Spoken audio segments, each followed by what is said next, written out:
Hello everyone, welcome back to the Limit of Adhesion. It's Gareth here, and I'm bringing you a USF2000 track guide for a very chilly Rudskogen in Norway, which is kind of appropriate because it's blooming freezing here in the UK as well.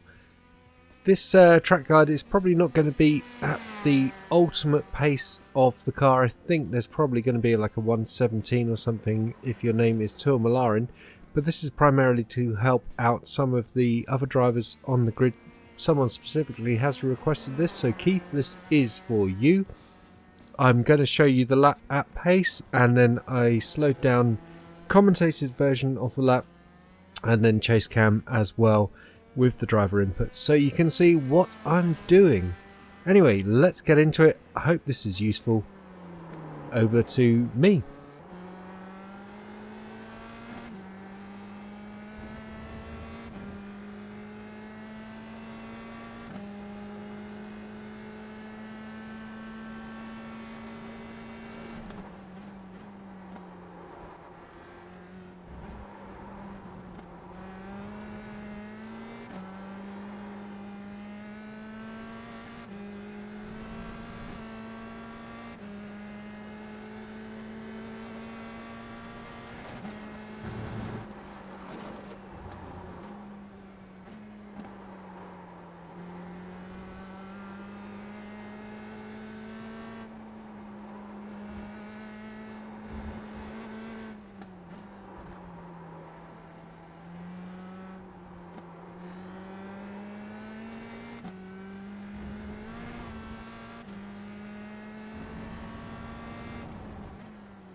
So as we come through the final corner, you want to get on the power as you get opposite the pit lane entrance.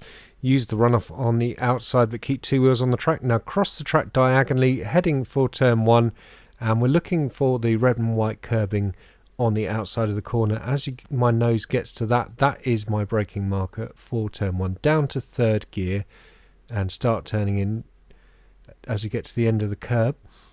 Now you can see this curb on the inside of turn one. I just put two wheels over the red and white curbing. You can take a bit more of the green, but you need to be quite careful because there is an off track if you take too much, and it will turn into a slowdown as well. So not worth risking too much there.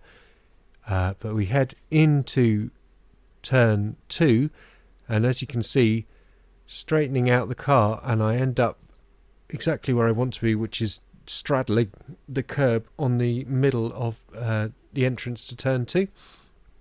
Now you can be that far into the corner. If you go any further onto the inside, you will get an off track. So we're turning into the corner, just a bit of trail braking, just finishing off now, bringing the power in and then dialing it off again. So I'm using the throttle to rotate the car. As I see the marquee on the outside, just before that, really, when it comes into my view, I'm fully on the power, and you want to get a really good exit out of this corner. You can see I'm still controlling the back end a bit, and I have a little wobble onto the grass with two wheels as we go down here for absolutely no reason whatsoever, beyond just looking at the wrong thing on my dash. There you go.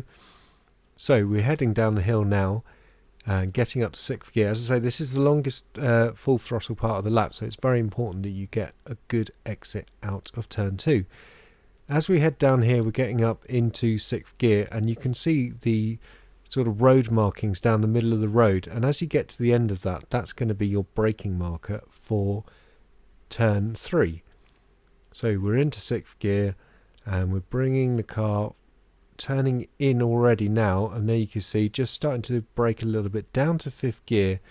Turn three is very fast, but realistically you're now trying to get set up for turn 4, and I'm actually too far to the right here. I need to be much more over to the left to get a better entrance into turn 4, and I think I'm a bit late picking up the throttle here.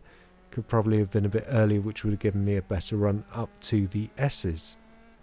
As we come through turn 4, then we need to bring the car over to the right hand side to set up for the first of the S's. And again, I'm not far enough over here, but I drop the throttle to get the nose in, nibble the curb. Again, there's a slowdown if you take too much of that curb there. Bring the throttle back up and then a little drop to get it to turn in for the right. Again, you can chop the car right over the curb. And then as we come up to the third and most important one, braking in a straight line, again stealing as much of the inside as I can, down to second gear. And then this is a really tricky corner with the camber change, and it's such a long corner. Looking for the Continental Tyres sign on the outside. There it is, the yellow one. And as we see that, that's our marker to sort of really bring the throttle in again, straighten the steering up and bring the car over to the right hand side and use a bit of the exit curb. I think I use a little too much here, and you'll hear the throttle get a bit weird as I touch the grass there. You can see the tyre going green, and then bring the car over to the left hand side as we come through this kink. Now this red and white wall on the outside as we drop down the hill to the hairpin, that's our braking marker when we get to the end of it. There it is, braking down from 4th to 2nd gear, and you want to get a nice turn in to the middle, hit the apex and get onto the power. Classic hairpin basically. It's a really, really fun corner though. Seem to really like this one. And then yeah, you see picking up the throttle and using the runoff on the outside of the track, keeping a bit of the car on the track obviously. Then as we head up the hill here, it's another one of these weird kinks. You're going to be turning through the corner, but you're going to try and straighten line the track as much as possible because you're heading to the outside for this next very important corner. And as you reach the curb, that's really the sign to start braking down to 2nd gear and turn in. Again, you can use the curb on the inside, but be very careful with the throttle as you come out of this corner because this is where you always will have a spin. Get the car straightened up, just 2 corners to go. And we head along here. Don't touch the grass on the exit of that corner, by the way. There will be a slowdown, an off track. And then drop the throttle to get the turn in for this corner. It just won't turn in without it. Back on the throttle again. Get the car straightened up and looking for the curb on the inside. That's your braking marker for the final corner. You need to roll the car through in 2nd gear. Try not to be too greedy. Don't get a spin. And then again, looking for the pit lane entrance on the outside of the track. There it is, straight ahead of us. We can go back to full throttle and use the runoff on the outside, but you can't go 4 wheels off or you'll get an off track. So keep 2 wheels on the racing surface. As you can see here, that's about as much as you want to risk it. And we got to cross the line for a 1:19.77.